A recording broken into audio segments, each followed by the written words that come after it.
प्रेम, वीर आणि कबीर अशी मृत्यू झालेल्या मुलांची नावं आहेत.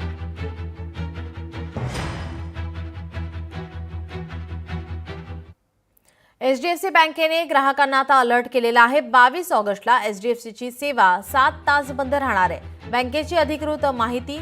काही ग्राहकांच्या चॅनलवर परिणाम टाकणारा एक प्लॅन सिस्टम मेंटेनन्स केला जाणार आहे. ही मेंटेनन्स 22 ऑगस्टला रात्री 11 वाजल्यापासून 23 ऑगस्ट सकाळी 6 वाजेपर्यंत चालणार आहे. म्हणजेच एकूण 7 तास बँक सेवा बंद राहणार आहे. या दरम्यान बँकेची कामंही बंद असतील.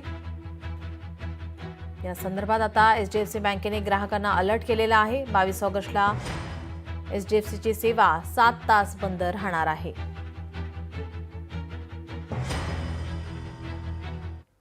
मुंबईतील अनेक गणेश मंडळांमध्ये आज आगमन सोहळा होणार आहे. ढोल ताशांच्या गजरात गणेश मूर्तीचं आगमन होणार आहे. चिंचपोकळी